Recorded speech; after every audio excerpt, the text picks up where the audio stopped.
Action? Action. Hey everybody, another week is behind us. This time we shine a light on a band coming out of Portland. This is episode 46. Minute to Spin It with Ages and Ages.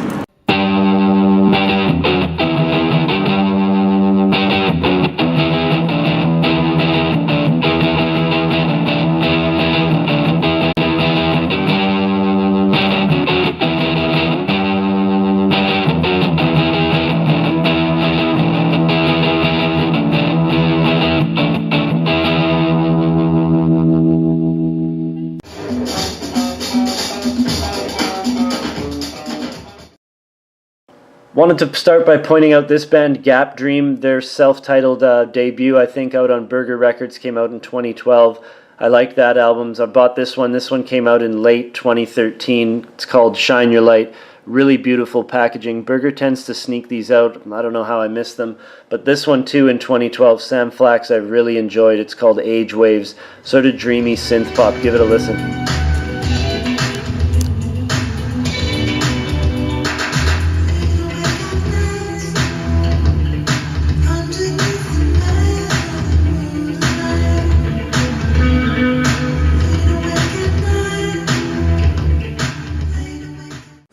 AD have a new album out for 2014. It's called Do Not Engage, and I gotta say it's fantastic. Try to check it out if you can. I went by the Cobalt here in Vancouver the other day for their listening party, and we'll see what they had to say when they were on the show about the new album. Check it out.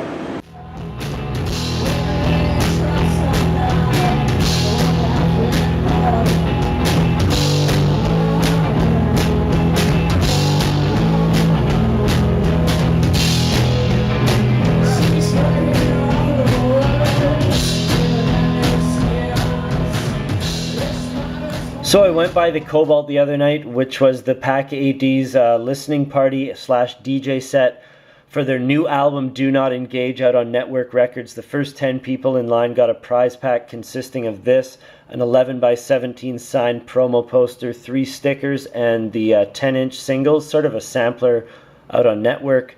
Their new album, Do Not Engage, I literally can't say enough about this. I listen to it at home and I have to remind myself who I'm even listening to. This record is awesome. It is my first favorite record of 2014. Check it out, man.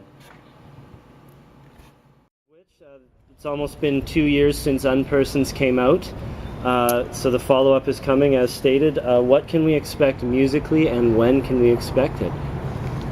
Well, I guess I think tentatively it's coming out in January. Okay, so, 14th. It's kind of along the same lines as our last album, but still kind of different, I guess. Maybe we got a little more psychedelic. Oh yeah, nice. Yeah. That's cool. Well, and also it's really definitely no more blues. No? Like, well, even on Persons we had one song that could be...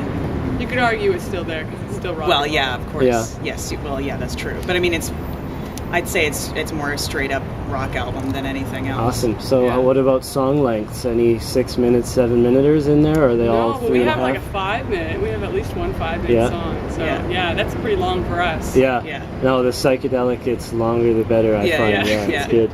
So a few episodes ago, we sat down with Devin Gallagher of Typhoon. It was a great interview, lots of good info in there. So if you're a Typhoon fan and haven't seen it yet, check it out. I'll link that right here for you.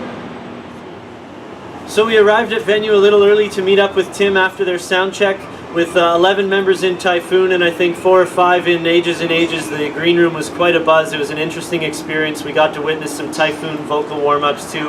That was pretty cool. But here's how it all went down with Tim.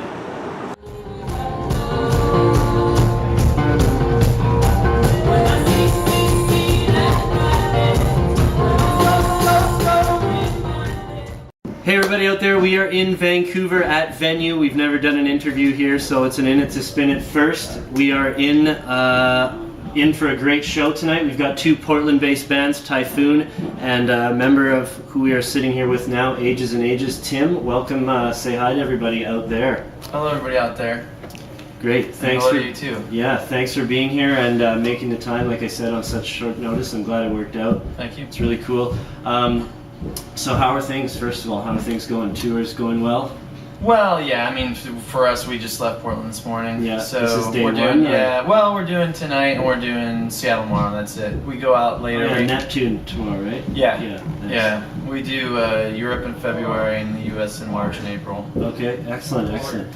So you guys have been making some noise locally and maybe North America and Europe, like you said, garnering a following and some great critical praise. You've got, with your brand of music, it's sort of lots of harmonies, uplifting vibes, and hand claps in there.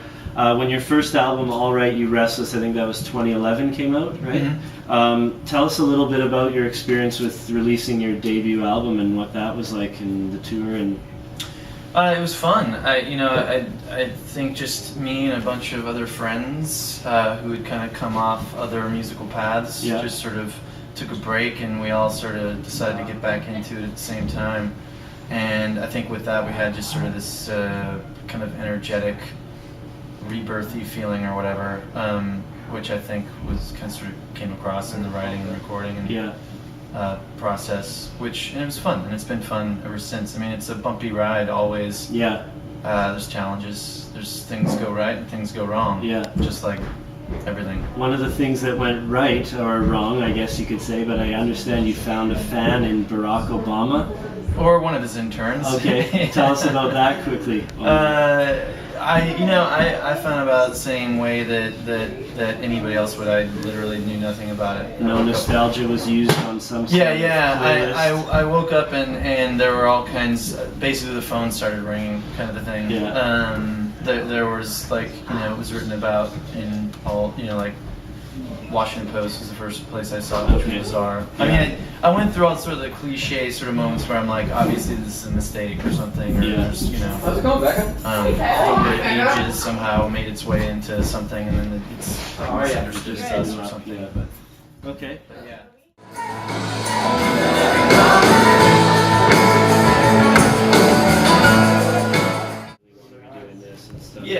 Yeah. Okay, you guys are releasing your new LP in March, I believe, Divisionary, right?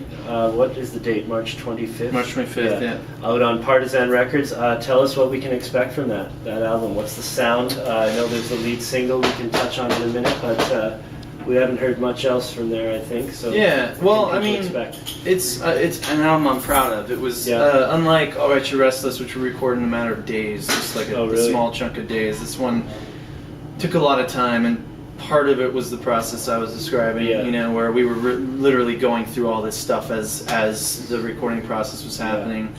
But then a part of it was just logistics. It takes a while to book time in the studio and stuff like that. And get everyone together. Yeah, but I think of this album as ultimately a pretty positive record.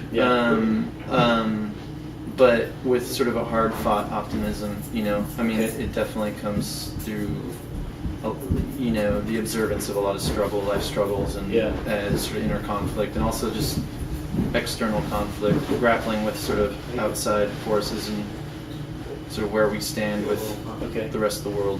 Okay. Well, I touched on the lead single. Now, is that called Divisionary? Is that a title track?